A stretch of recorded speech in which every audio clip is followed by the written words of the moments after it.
Indo British advanced pain clinic నొప్పి మాయం surgery దూరం ఫర్ అపాయింట్మెంట్స్ 9155515563.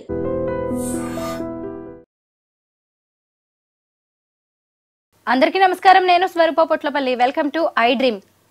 ఒకే జన్మలో రెండు జీవితాలను అనుభవించేవారు ట్రాన్స్జెండర్స్.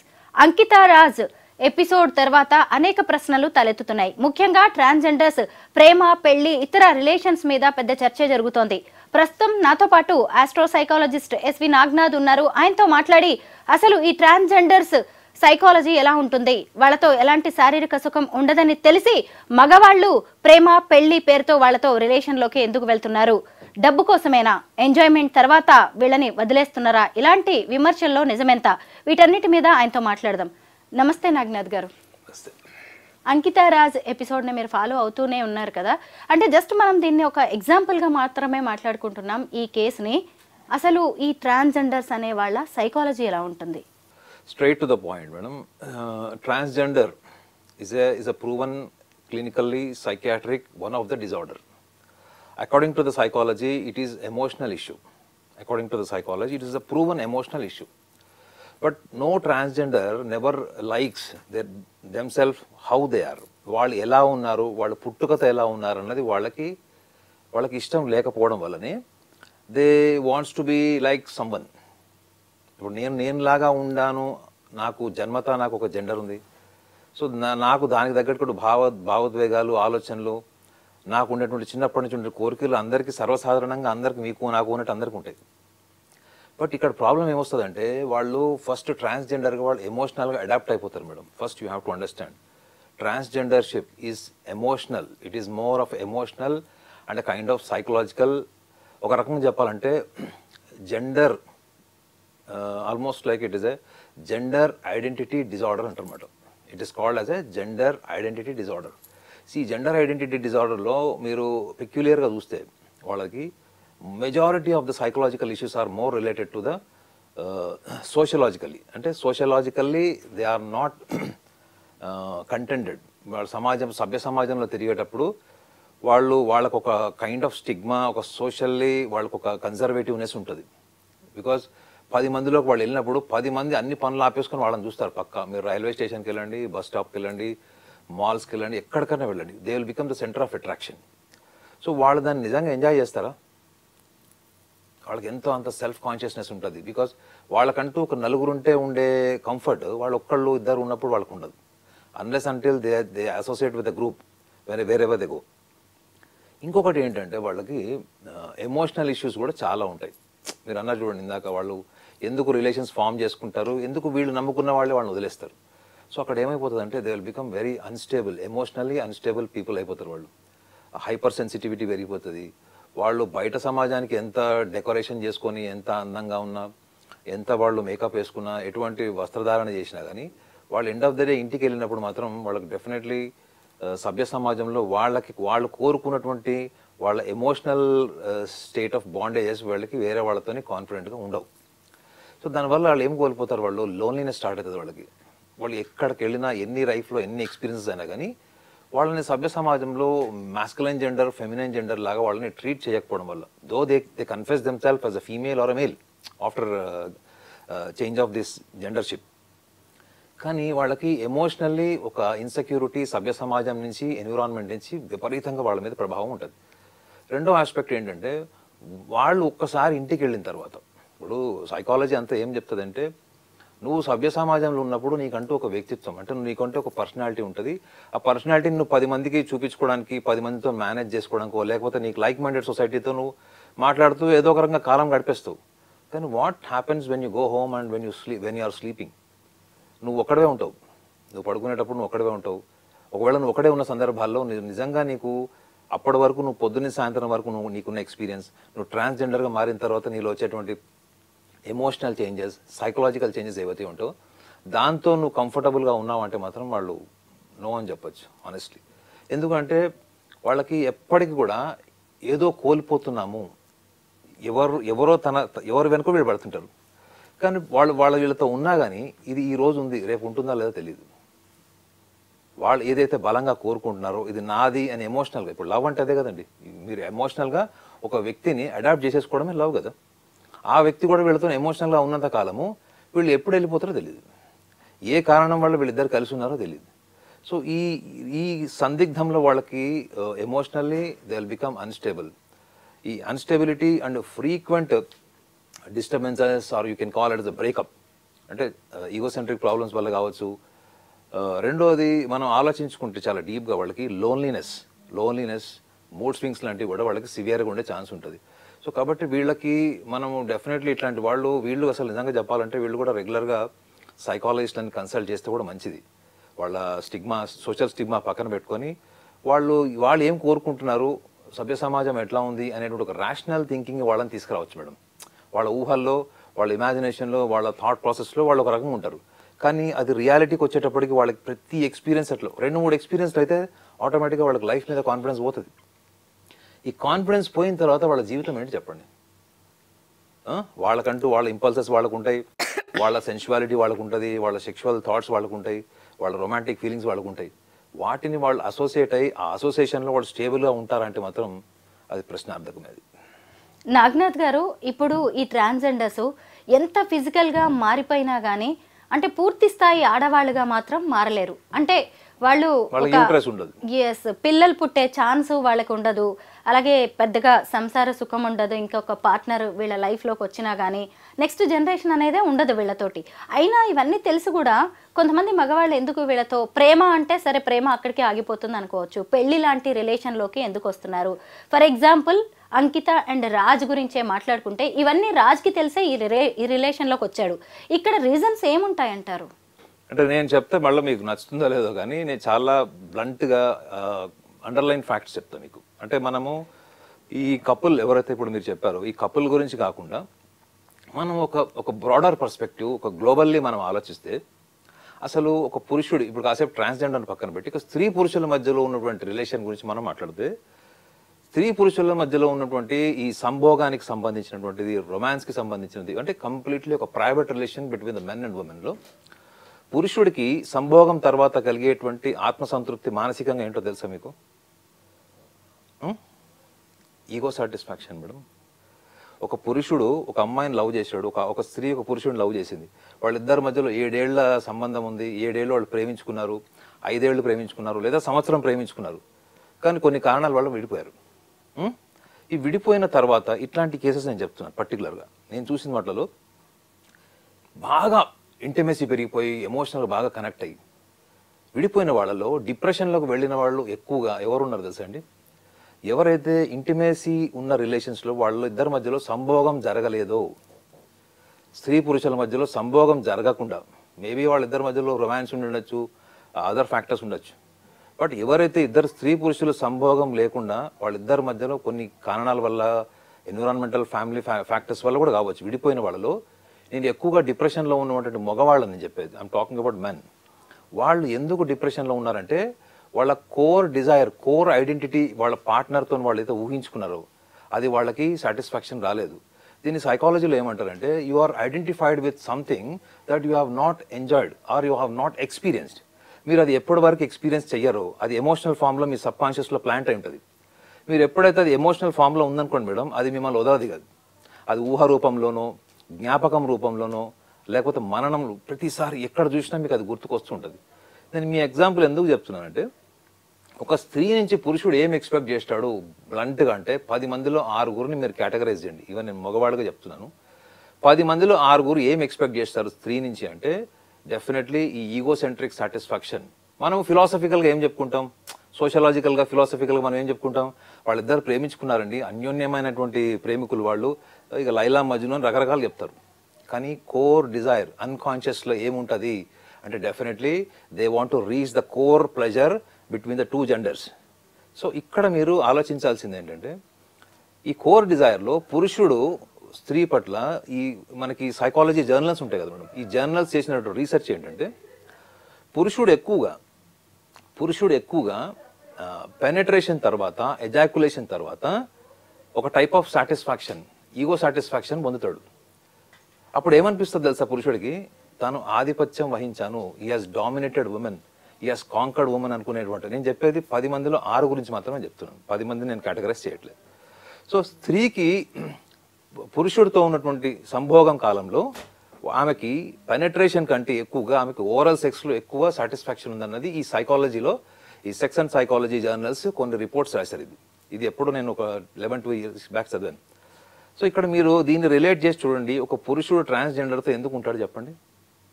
ఒక స్త్రీ నుంచి ఎక్స్ట్రాడినరీ లేకపోతే జుగుప్సాకరమైనటువంటి సంభోగాన్ని అంటే పడక గదిలో ఎక్స్పెక్ట్ చేసినప్పుడు ప్రతి స్త్రీ కూడా పురుషుడితోనంత కంఫర్టబుల్ ఉండకపోవచ్చు. కొంతమంది వాళ్ళకి ఇన్సెక్యూరిటీ వల్ల కావచ్చు, ఇష్టం ఉండొచ్చు, though they like each other, but there are some boundaries that women never wants to cross. For example, మీరు ఒక ట్రాన్స్జెండర్తో మీరు కనుక ఫిజికాలిటీలో ఏముంటుంది చెప్పండి.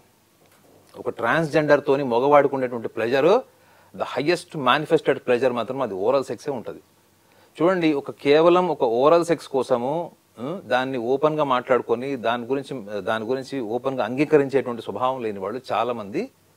ఇది నా ఒపీనియన్ గా నేను చూసిన కోణంలో అసలు ట్రాన్స్జెండర్స్ వీళ్ళు ఎందుకు విడిపోతున్నారు అంటే నేను అనాలిసిస్ చేసింది నేను చెప్తున్నా మీకు. నాగనాథ్ గారు, ఇక్కడ చూసినప్పుడు ఈ అమ్మాయి అంకిత తను ట్రాన్స్ అయినా సరే ఇలాంటి నార్మల్ పర్సన్ తనని పెళ్లి చేసుకున్నాడు అని చెప్పి కొంచెం హ్యాపీగా బిల్డప్ ఒక గొప్పగా ఫీల్ అయ్యి ఉండొచ్చు కదా తను. కానీ ఇటు చూసినప్పుడు అట్ ద సేమ్ టైం ఇతను వేరే సమాజం కావచ్చు, మిగతా మగవాళ్ళ నుంచి కూడా ఏంటి అలాంటి ఆమెను చేసుకున్నావు అని చెప్పి ఇక్కడ ఏదైనా మేల్ మెంటాలిటీ అతన్ని ఇన్ఫ్లుయెన్స్ చేసే అవకాశం ఉందంటారా? అంటే ఇంకెవరైనా మగవారిని కాదు, ఇంకొకసారి మీరు ఆలోచించండి. మీరు అడిగిన ప్రశ్నలో అంతర్భావం, ఇప్పుడు ఇతను అదే సమాజాన్ని కాదని పెళ్లి చేసుకున్నాడు, రైట్? ఇప్పుడు ఏదైతే ప్రశ్నిస్తుందో సమాజం, ఆ సమాజాన్ని కాదని పెళ్లి చేసుకున్నాడు. వాడు ఎందుకు వెళ్ళిపోయాడు? దాన్ని మనం సోఫిస్టికేటెడ్ లాంగ్వేజ్లో మాట్లాడకూడదు madam. It is called a perversion. It is called as a situational, environmentally provoked, and you are seeking only environmental pleasure. అంటే తాత్కాలికమైనటువంటి భావోద్వేగము, తాత్కాలికమైన సుఖం. మీరు అడిగిన ప్రశ్నలో లాజిక్ చెప్పాలా? ఇప్పుడు ఒక పురుషుడు స్త్రీని ముట్టుకున్నప్పుడు, స్త్రీతోని సంభోగం చేసేటప్పుడు స్త్రీ శరీరానికి ఒక తత్వం ఉంటుందండి, ప్రకృతి నుంచే ఉంటుంది. అది పురుషుడు మెన్ మజిల్కి ఉండదు, ఓన్లీ ఫీమేల్ మజిల్కి ఉంటుంది.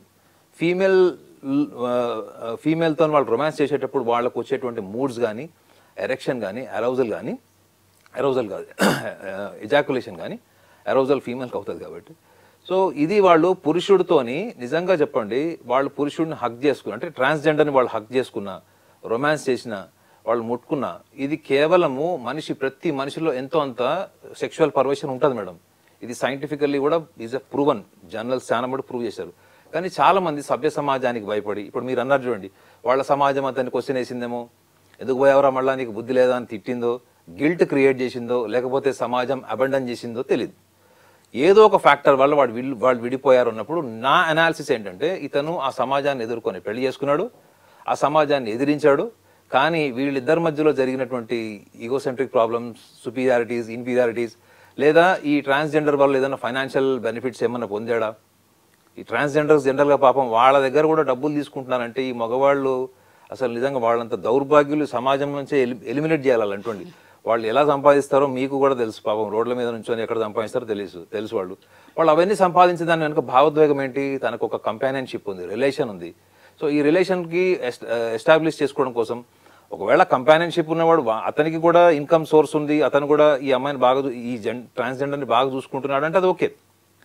కానీ అక్కడ ఏం జరుగుతుంది, చాలా సందర్భాల్లో ట్రాన్స్జెండర్స్ సంపాదించిన డబ్బులు తీసుకొని పారిపోయిన మగవాళ్ళు ఎక్కువ ఉన్నారు. మరి ఇంత చీటింగ్ జరుగుతున్నప్పుడు మనం అందులో అర్థం చేసుకుని ట్రాన్స్జెండర్స్ లాంటి వాళ్ళకి మనం ఇవ్వాల్సిన మెసేజ్ ఏంటంటే, ఈ 10 మందిలో 6 మగవాళ్ళు ఎవరైతే మీతో ఉంటున్నారో, 6 నెలలు, సంవత్సరం, 4 ఏళ్ల తర్వాత వెళ్ళిపోతున్నారు, వీళ్ళందరికి కావాల్సింది ఏంటి మీ నుంచి? ఒక ఎమోషనల్ బాండేజా మేడం? ఎమోషనల్ బాండేజ్ అంటే మీరు సభ్య సమాజాన్ని ఎదుర్కొనే విల్ పవర్ ఉంటే మీకు ఎమోషన్ ఉంటుంది. You are emotionally not just connected to a transgender, even you are emotionally strong, prepared to face the consequences. You have to face your own family. మీ కుటుంబం ఒప్పుకుంటుందండి? ఒక ట్రాన్స్జెండర్ పెళ్లి చేసుకుంటే మీ ఇంట్లో చెల్లెళ్ళు, అక్కలు ఉంటారు, వాళ్ళ పెళ్ళిళ్ళు కాదు, వీళ్ళతో పర్వర్టెడ్ ఫ్యామిలీ అని వాళ్ళ పెళ్ళిళ్ళు కూడా కావాలనేటువంటి స్థాయికి మన సమాజం ఆలోచిస్తుంది, ఒక కమ్యూనిటీ ఆలోచిస్తుంది, ఒక రిలీజన్ ఆలోచిస్తుంది. కొన్ని రిలీజన్స్లో అయితే అసలు అది అబెండన్, అది హోమోసెక్షువాలిటీ కానీ ట్రాన్స్జెండర్ రిలేషన్ కానీ అది అబెండన్ అక్కడ వాళ్ళు. కానీ ఇది ఎందుకు ఇక్కడ జరుగుతుంది అంటే, నా అనాలిసిస్ ప్రకారం చెప్తున్నా మేడం, 10 మందిలో 6 they want to experiment sex in a different ways. మీరు ఫారిన్ కంట్రీస్లో అక్కడిక్కడ కూడా వెళ్ళి చూడండి, చాలా మంది మగవాళ్ళు అక్కడ ఉన్నటువంటి హోమోసెక్షువల్స్కి కూడా డబ్బులు ఇచ్చి వాళ్ళు సెక్స్ ఎంజాయ్ చేస్తారు.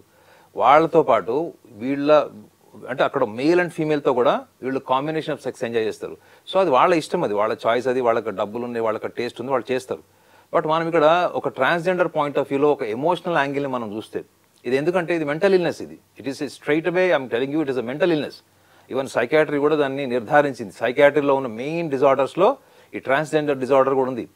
సో ఈ డిజార్డర్లో ఉన్న వాళ్ళు ఏమనుకుంటారు, వాళ్ళు emotionally they want a bondage. ఒక బాయ్ ఫ్రెండ్ గర్ల్ ఫ్రెండ్ చూసినా అరే నాకు బాయ్ ఫ్రెండ్ లేడు అనే ఫీలింగ్ ట్రాన్స్జెండర్కి వస్తుంది.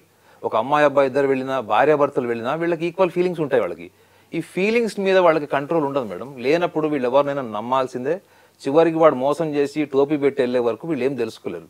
నేను అందుకే లాజికల్ పాయింట్ ఏం చెప్తున్నానంటే ఈ వీళ్ళ దగ్గరకు వచ్చేవాళ్ళు చాలా మంది వీళ్ళు వాళ్ళతోని ఎమోషనల్గా కనెక్ట్ అయ్యారా, వీళ్ళు ఎక్కువ పర్సంటేజ్ కనెక్ట్ అయ్యారా అన్నది ట్రాన్స్జెండర్ చూసుకోవాలి.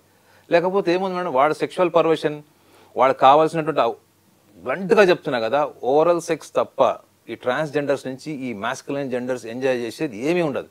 వాళ్ళు చెప్పే ఎమోషనల్ స్టోరీస్ అవన్నీ కూడా అది just to grab the pleasure from the opposite gender, that's all. డబ్బు కోసం అలాగే సొసైటీకి ఏదో రోల్ మోడల్స్ లాగా నిలుద్దాము అని కూడా కొంతమంది ఇలాంటి రిలేషన్స్లోకి వచ్చి మళ్ళీ భయపడిపోయి కొన్నాళ్లే ఉండి వెళ్ళిపోతున్నట్టుగా కనిపిస్తుంది.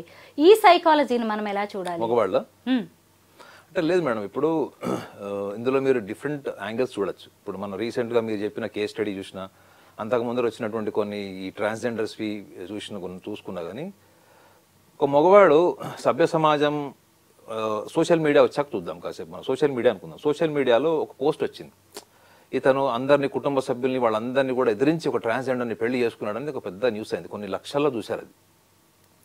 So if you are really craving for an attention, it's a special attention, a pride attention, and you want everybody to identify you in a very role model, అంటే ఒక ప్రెజుడిస్ ఒక ప్రైడ్ పర్సనాలిటీ లాగా మిమ్మల్ని చూడాలనుకుంటున్నారు, మిమ్మల్ని అందరికంటే అద్భుతంగా గుర్తించాలి, వాళ్ళకున్న కొన్ని వాల్యూస్ కానీ వీటన్నిటిని కూడా ఆ సందర్భంలో ప్రొజెక్ట్ చేస్తారు వీళ్ళు. దీని వెనక ఉన్న కారణం ఏంటి?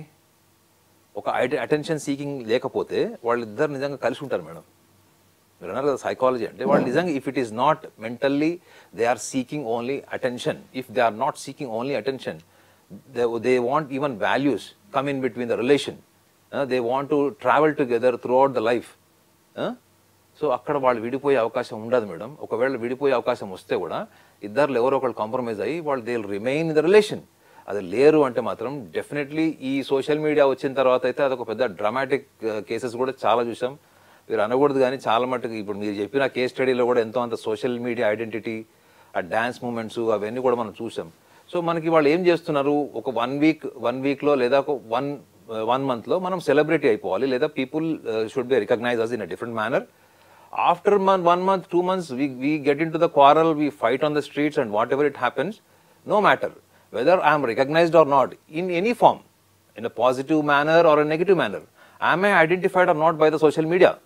So, ఇటువంటి మైండ్ సెట్ ఉన్న వాళ్ళు ఇందులో లేరని మీరు అనుకుంటున్నారా? సో ఇది కేవలం just to become popular, identified person and socially recognised. వీళ్ళకి ఏదో పెద్ద ఫస్ట్లో పెళ్లి చేసుకోగానే సోషల్ మీడియా అంతా ఆహా ఊహో అని పొగిడి దానిలో రకరకాలుగా ఇది చేస్తారు, కొన్ని వందల సైట్లు వచ్చేస్తుంది. But what happens after 1 year? ఈ 1 yearలో తర్వాత ఏమొస్తుంది? ఇప్పుడు మీరే మాట్లాడుతున్నారు చూడండి, 1 year ముందు చాలా అద్భుతమైనటువంటి కళలు చూపించిన వాళ్ళు ఇప్పుడు ఎందుకు విడిపోయారు అంటే, ఈ 1 yearలో వాళ్ళు ఎవరు అంతకు ముందర వాళ్ళు కనుక పెళ్లి చేసుకుని లైమ్ లైట్లోకి రాకపోయింటే వాళ్ళు మీరు చర్చ పెట్టేవాళ్ళు వాళ్ళ గురించి. Now they have become a socially identified people. They have become a content to discuss on anything. So అందుకే మన స్టాండ్ పాయింట్ ఏంటంటే, ఇటువంటి సైకలాజికల్ డైమెన్షన్స్లో వీళ్ళకి మెంటల్ ఇల్నెస్ కింద చూపించే చాలా విషయాల్ని సభ్య సమాజంలో ఏమనుకుంటున్నారు, ఒక ట్రాన్స్జెండర్ ఇట్లా చేశాడు, ఒక ట్రాన్స్జెండర్ అట్లా చేశారు, వీళ్ళు కలిసి ఉన్నారు, పెళ్లి చేసుకున్నారు. వీటన్నిటి వెనుక ఒక ట్రాన్స్జెండర్ పాయింట్ ఆఫ్ వ్యూ నేను చెప్పట్లే కానీ, వాళ్ళ జీవితంలోకి ఎవరైనా వచ్చి నేను నీ జీవితాన్ని మారుస్తాను, నీకు ఒక లైఫ్ ఇస్తాను, మనం కలిసి ఉందామని చెప్తారు చూడండి, వాళ్ళల్లో మీరు చూసుకోవాల్సింది ఫస్ట్ 90% మీరు sexual perversion, or else they want to use you as a transgender to be identified in social media. This is what is my straight line statement. Naganath గారు, మామూలుగా హార్మోనల్ చేంజెస్ అనేవి మన సైకలాజికల్గా మన మీద చాలా ఎఫెక్ట్ చూపిస్తూ ఉంటాయి. అయితే ఈ ట్రాన్స్జెండర్స్ మారిపోతూ ఉంటారు కదా, అబ్బాయిలుగా ఉండి అమ్మాయిలుగా మారేవాళ్ళు, వాళ్ళకు కూడా హార్మోనల్ ఇంజెక్షన్స్ చాలా ఇస్తూ ఉంటారు. అలాంటి వాళ్ళ మెంటల్ కండిషన్ ఖచ్చితంగా వేరే వాళ్ళకంటే కూడా డిఫరెంట్గా ఉంటుంది కదా. అంటే ఫస్ట్ మీరు అర్థం చేసుకోవాల్సింది ఏంటంటే ఇది హార్మోనల్ కింది కన్నా it more emotional madam, more emotional, psychological and emotional. So ఎందుకంటే మనకి ఈస్ట్రోజన్ హార్మోన్స్ గురించి చెప్తారు, ఎక్సెసివ్ ఈస్ట్రోజన్ హార్మోన్స్ మనకి ఫీమేల్ ఎక్కువ ఉంటాయి. సో ఇక్కడ మనం అర్థం చేసుకోవాల్సింది ఏంటంటే వీళ్ళు బాడీ ట్రాన్స్ఫర్మేషన్ అంటే కంప్లీట్గా వీళ్ళ శరీరంలో ఆర్గన్స్ అంటే వాళ్ళు మగవాళ్ళు ఆడవాళ్ళగా మారితే ఫీమేల్ అపియరెన్స్ కోసం వాళ్ళు రకరకాల ట్రీట్మెంట్స్ చేయించుకుంటారు. దాని సైడ్ ఎఫెక్ట్స్ అంటున్నారు మీరు. దాని సైడ్ ఎఫెక్ట్స్ మాత్రమే కాదు మేడం, ఆ పెయిన్ వల్ల వచ్చేటువంటి సైకలాజికల్ ప్రాబ్లమ్స్ కూడా ఉంటాయి వాళ్ళకి. సో వాళ్ళు తీసుకున్నటువంటి ఆ కెమికల్స్, బాడీలో ఇంజెక్ట్ చేసుకున్నటువంటి injections, what ever it is. So ఇప్పుడు చాలా మందికి కూడా ఇటువంటివి ఇమీడియట్గా వాళ్ళకి తెలియకపోవచ్చు, కానీ గ్రాడ్యువల్గా వాళ్ళ లైఫ్లో చాలా ఎఫెక్టివ్గా ఉంటాయి. ఈ ఎఫెక్టివ్నెస్ వాళ్ళకి ఎప్పుడు తెలిసే పాసిబిలిటీ ఉంటుంది, ఎందుకంటే దాని మీద రీసెర్చ్ ఇన్ఫర్మేషన్ అయితే ఐడియా లేదు. బట్ తెలిసే పాసిబిలిటీ ఎప్పుడు ఉంటుందంటే మీ బాడీ ఎప్పుడైతే కెమికలైజ్డ్ అయిందో, అంటే ఎక్స్టర్నల్ ఫ్యాక్టర్స్ ఏమైనా మీ బాడీని ఇన్ఫ్లుయెన్స్ చేస్తున్నాయి. మనం మందు కొడితేనే ఎట్లా అయిపోతారు మేడం మనుషులు, మద్యం సేవిస్తేనే ఎట్లా అవుతారు just for a time being. So వీళ్ళైతే డైరెక్ట్గా వాళ్ళ బాడీ నేచర్ని, ప్రకృతికి విరుద్ధంగా వీళ్ళు తయారు చేస్తున్నప్పుడు వీళ్ళకి ఎప్పుడైతే డౌన్ఫాల్ వస్తుంది చూడండి, డౌన్ఫాల్ కానీ వీళ్ళకి లేకపోతే ఫైనాన్షియల్ ఇష్యూస్ వస్తాయి, వీళ్ళు ఎప్పుడైతే వీళ్ళ పార్ట్నర్తో సివియర్గా డిస్టర్బ్ అవుతారో అప్పుడు వీళ్ళు వాయిలెంట్ అన్నా కావచ్చు, కంప్లీట్గా వాయిలెంట్ అవ్వచ్చు, యాంటీ సోషల్ యాక్టివిటీస్లో కూడా ఉండొచ్చు. చాలా మంది ట్రాన్స్జెండర్స్ మీకు చూడండి యాంటీ సోషల్ యాక్టివిటీస్లో ఉన్నారు. మీరు అనుకోకండి వాళ్ళు ఈ అఘోర నాగసాధువులాగా వాళ్ళు ఒక్క కేసు కూడా లేని వాళ్ళు ఏం లేదు. మీరు చాలా క్రైమ్స్లో, క్రిమినల్ కేసెస్లో ఉన్నారు, మర్డర్ కేసెస్లో ఉన్నారు, సైకిక్ మర్డర్స్లో కూడా ఉన్నారు వాళ్ళు. అంటే డెలిబరేట్గా ప్లాన్ చేసి పథకం ప్రకారం హింసించి చంపిన వాళ్ళ చరిత్ర కూడా మన పేపర్లో చాలా ఆర్టికల్స్ చూసాం లాస్ట్ ఒక 15 yearsలో. కానీ వీళ్ళు ఈ మానసిక పరమైన మార్పులు ఎవరైతే వీళ్ళకి వస్తాయో అప్పుడు మనకు వాళ్ళకి మెయిన్ కనిపించేది ఎప్పుడు అంటే వీళ్ళు ఎప్పుడైతే లైఫ్లో ఒక టఫ్ సిచ్యువేషన్ని, ఒక పానిక్ సిచ్యువేషన్ హ్యాండిల్ చేసేటప్పుడు అది బయటకు వస్తుంది మేడం. అండ్ టఫ్ సిచ్యువేషన్ అంటే ఆర్థికంగా కృంగిపోయినప్పుడు కావచ్చు, ఒంటరిగా అయిపోయినప్పుడు. ఒక పానిక్ సిచ్యువేషన్ ఎప్పుడు వస్తుందంటే when they are completely neglected by their own people. వాళ్ళ ట్రాన్స్జెండర్సే వాళ్ళు ఏదైనా ఈగో ప్రాబ్లమ్స్ వల్ల వాళ్ళు ఏదో వదిలేశారు అనుకోండి. సో ఈ రెండు సిచ్యువేషన్స్ని వాళ్ళు హ్యాండిల్ చేసేటప్పుడు నార్మల్గా మనకంటూ ఒక ఎమోషన్, మనకంటూ ఒక కెమిస్ట్రీ ఉంటుంది. అది నార్మల్ లెవెల్లో అది డ్యామేజ్ అయ్యే ఛాన్స్ ఉంటుంది. ఈ నార్మల్ లెవెల్ నుంచి వాళ్ళు ఇంకా అబ్నార్మల్ వెళ్ళడానికి ఇటువంటి వీళ్ళు ఏవైతే తీసుకుంటుంటే ట్రీట్మెంట్ మెడికేషన్ ఉంటుందో దాని ఇంపాక్ట్ కూడా ఉండే ఛాన్స్ గ్యారంటీ ఉంటుంది. సొసైటీ యాక్సెప్ట్ చేయకపోవడం, అలాగే ఫ్యామిలీ కూడా దూరంగా పెట్టడం, నా అనేవాళ్ళు చుట్టూ లేకపోవడంతో కూడా మోసపోతామని తెలిసి కూడా ఇలా పరాయి వ్యక్తులను నమ్ముతున్నారా, ఇలాంటి రిలేషన్స్లోకి వెళ్తూ ఉంటారా? లోన్లీనెస్సే ఎక్కువగా కారణం అంటారా? ఇన్సెక్యూరిటీ కావచ్చు, ఇలాంటి కారణాలు వాళ్ళని ఇన్ఫ్లుయెన్స్ చేస్తూ ఉంటాయా? అంటే మేడం ఇందులో స్ట్రైట్గా ఒక సైకాలజిస్ట్కి చెప్పాలంటే it is a perversion. Perversion అంటే ఏంటి? ప్రకృతికి విరుద్ధమైనటువంటి ఎక్స్పెరిమెంట్ని పర్వర్షన్ అంటారు. సో వీళ్ళు అంతా ఎక్స్పెరిమెంట్ చేసి వాళ్ళు వేసుకునే దుస్తుల దగ్గర నుంచి రూపురేఖలన్నీ మార్చుకొని జుట్టు వేయించుకొని అన్నీ చేసినప్పుడు వాళ్ళకి దాని వెనక, ఆ యాక్టివిటీ వెనక కూడా ఒక సైకలాజికల్ ప్రాసెస్ ఉంటుంది మేడం. ఊరికే జరగదు అట్లా. ఇప్పుడు మీరు ఒక డ్రెస్ వేసుకొని వచ్చారు, మీకు నచ్చని డ్రెస్ మీరు వేసుకోలేరు, నాకు నచ్చిన డ్రెస్ నేను వేసుకోలేను. If you are forced to, మీరు కంపల్సివ్ స్టేజ్లో మీరు తప్పకుండా వేసుకోవాల్సి వచ్చినప్పుడు మీ బాడీ కంఫర్ట్ ఉండదు మేడం. మీరు కూర్చున్న సోఫాలో మీరు కంఫర్ట్ ఉన్నారో లేదో, నేనైతే కంఫర్టో లేను. బట్ చెప్తున్నా అంటే మన కంఫర్ట్ జోనే మనల్ని డిస్టర్బ్ చేస్తుంది మేడం. మనం ట్రైన్లో వెళ్ళేటప్పుడు, బస్సులో వెళ్ళేటప్పుడు కూడా if you are not posited properly we will not be able to drive our journey comfortably. ఏదో ఇరిటేషన్ లాగా ఉంటుంది. అట్లాంటిది వీళ్ళు మొత్తం బాడీ, మైండ్, ఎమోషనల్ అన్నిటినీ ట్రాన్స్ఫార్మ్ చేసుకునే వాళ్ళు, వీళ్ళకి ఎంత ఎక్స్పెక్టేషన్ ఉంటుంది చెప్పండి. సొసైటీ నుంచి ఒక ఐడెంటిటీ కావాలి. ఇప్పుడు చూడండి ట్రాన్స్జెండర్స్ ఎక్కడో అక్కడ వాళ్ళు అడుగుతుంటారు, వాళ్ళు డిమాండ్ చేస్తారు డబ్బులు. సో అవతల వాళ్ళు తిట్టే బూతులు ఎట్లుంటాయి? ఒక బూత్ పదంతో తిడతారు వీళ్ళని, ట్రాన్స్జెండర్స్ని ఒక బూత్ పదంతో తిడతారు. ఆ బూత్ పదం ఇంట్లో వాళ్ళు ఎవరైనా ఏదైనా తిట్టుకుంటారు వాళ్ళు. ఆ బూతులు రోజు వీళ్ళు ఎన్నిసార్లు ఫేస్ చేస్తారు చెప్పండి? వీళ్ళ అవతల వాడు డబ్బులు అడిగినప్పుడు ఇయ్యనప్పుడు వాళ్ళకి ఒక ఇరిటబుల్ మూడ్ ఉంటుంది, వర్బల్ మూడ్ ఉంటుంది, అవునా? వాటన్నిటిని ఫేస్ చేస్తూ వీళ్ళు రోజు ప్రశాంతంగా ఇంటికి వచ్చి బిర్యానీ తిని పడుకునేలాగా ఉంటుంది వీళ్ళ మైండ్ సెట్. అస్సలు ఉండదు మేడం. వాళ్ళు ఎవ్రీ 1 hour వాళ్ళ మైండ్ ఎప్పుడు కూడా కాంటంప్లేషన్ స్టేట్లో ఉంటుంది. ఎందుకంటే ప్రతి అడుగు, ప్రతి ఆలోచన వాళ్ళకి టువర్డ్స్ సెక్యూరిటీ వైపు తీసుకెళ్తుంది. అంటే they want a companionship, they want a relation, they want a trustful person in the life. At the same time how do they manage financially? ఇప్పుడు చాలా మంది ఆడవాళ్ళు ఉద్యోగాలు చేసుకుంటున్నారు, చిన్న చిన్న బిజినెస్లు చేసుకుంటున్నారు. సొసైటీలో కూడా ఎవరు వాళ్ళని ఎక్కువగా ఇంతకు ముందరలాగా ఎవరు పట్టించుకోవట్లేదు. ఈవెన్ సుప్రీంకోర్టు నుంచి కూడా వాళ్ళు కొంచెం ఊరట కలిగించేటువంటి విషయం కూడా వాళ్ళకి దక్కింది. సో ఇవన్నిటి వెనక వాళ్ళ ప్రతి మూమెంట్ సోషల్ సర్వైవల్ ఇన్స్టింక్ట్ని ప్రేరేపిస్తుంది. వాళ్ళ సమాజంలో ఎట్లా బతకాలి, సమాజంలో బతుకుతూ మనకంటే ఒక భద్రతను ఎట్లా క్రియేట్ చేసుకోవాలి. ట్రాన్స్జెండర్స్కి ఎవరన్నా రెంట్కి ఇస్తారా మేడం హౌస్? చెప్పండి. ఎందుకు? వాళ్ళది కూడా ఒక తప్పు ఉంది మేడం. ట్రాన్స్జెండర్స్ అంటేనే మీకు జనరల్గా ఎక్కడ కనిపిస్తారు? ఒక మ్యారేజ్ ఫంక్షన్ అవుతుంది మేడం, వీళ్ళు వచ్చి చాలా డీసెంట్గా వచ్చి డబ్బులు అడుగుతారా? పోనీ డబ్బులు ఇవ్వం నాయన అని చెప్పి ఎంతో అంత డబ్బులు ఇచ్చి పంపిస్తే వెళ్ళిపోతారా? పోలీస్ వాళ్ళు నెంబర్ కూడా ఇచ్చారు, ఎవరన్నా ఇట్లా వచ్చి న్యూసెన్స్ చేసి బలవంతం చేస్తే మాకు ఫోన్ చేయండి, మేము వాళ్ళని తీసుకెళ్తామని. అంటే what they are doing madam? They are spoiling their own domain, they are spoiling their own reputation. సమాజానికి వాళ్ళ మీద ఉన్న ఒపీనియన్ని వాళ్ళు ఇంకా భయంకరంగా చేస్తున్నారు. నేను మొన్న మా కజిన్ని బస్ స్టాప్లో డ్రాప్ చేయడానికి వెళ్తే అక్కడ 2 ట్రాన్స్జెండర్స్ ఉన్నారు. సో ఒక ట్రాన్స్జెండర్ డీసెంట్గా అడిగి వెళ్ళిపోయాడు, ఇంకో ట్రాన్స్జెండర్ మీద పడిపోతున్నాడు. ఏం చేస్తారు మేడం చెప్పండి? అప్పుడు అక్కడ ఆడవాళ్ళు కూడా ఉన్నారు, ఏం చేస్తారు మీరు కొట్టాలనిపిస్తుంది మీకు? ఆ స్టేజ్ ఎందుకు తెస్తారు వాళ్ళు? ఎవరు బస్ జర్నీ అంటే ఎవరు టైంలో వాళ్ళు హరిబరి ఉంటారు, వాళ్ళు తొందరగా వెళ్ళిపోవాలి, బస్ మిస్ అవుతుందేమో, ఇట్లా ఇవన్నీ ఉంటాయి. So they don't have common sense. So ఇట్లా అందరినీ అనట్లేదు, కానీ వాళ్ళ సర్వైవల్ ఇన్స్టింక్ట్ అన్నది వాళ్ళకి జీవితంలో సోషల్ మేనర్స్ తగ్గించేస్తుంది మేడం. సోషల్ మేనర్స్ తగ్గిస్తుంది. ఎంపతి, ఎదుటివాడు ఏమనుకుంటున్నాడు, ఎదుటివాడు నిజంగా ఇచ్చే స్తోమత ఉందా లేదా, అవతల వాడు కూడా డబ్బు ఇంపార్టెంటే కదా, వాడు కష్టపడి సంపాదిస్తాడు. ఈ కామన్ సెన్స్ ఎందుకు లేదు మేడం వాళ్ళకి? మనం ట్రాన్స్జెండర్స్ని ఒక యాంగిల్లో సపోర్ట్ చేస్తాం, సమాజంలో వాళ్ళకి గుర్తింపు లేదనో, వాళ్ళకి పార్ట్నర్షిప్ లేరనో, పార్ట్నర్స్ లేరనో, లేకపోతే ఉన్న పార్ట్నర్స్ మోసం చేస్తున్నారో అన్నది కాస్త ఆలోచించాల్సిన విషయం. కానీ వాళ్ళ బిహేవియరల్ ప్యాటర్న్ ఏంటి? ఈ behavioural pattern, violent behaviour, possessiveness, compulsiveness ఏదైతే ఉందో, it is definitely a violence. అంటే వాళ్ళ అసంతృప్తి నుంచి వచ్చినటువంటి ఒక లక్షణం అది. అసంతృప్తి ఎక్కడి నుంచి వచ్చింది? సోషలాజికల్గా వచ్చింది. అంటే వాళ్ళ గుర్తింపు లేదు, ఆర్థికపరమైన సమస్యలు. సో వీళ్ళంతా ఈజీగా అంతా వాళ్ళని మనం కన్సిడర్ చేసి వాళ్ళకి ఒక ఫిలాసఫికల్ మైండ్ సెట్ అయితే మనం వాళ్ళకి ఉంటుందని మనం చెప్పలేము. బట్ కొంతమంది ట్రాన్స్జెండర్స్ మీరు అన్నట్టు వాళ్ళు డిగ్నిఫైడ్గా వాళ్ళు ఎక్కడొక్కడ వ్యాపారాలు, బిజినెస్ అవి చేసుకుంటారు. సో వాళ్ళని మనం అప్రిషియేట్ చేయొచ్చు. థ్యాంక్ యూ నాగనాథ్ గారు. ట్రాన్స్జెండర్స్ సైకాలజీ గురించి చాలా బాగా ఎక్స్ప్లెయిన్ చేశారు. Thank you so much. Thank you very much.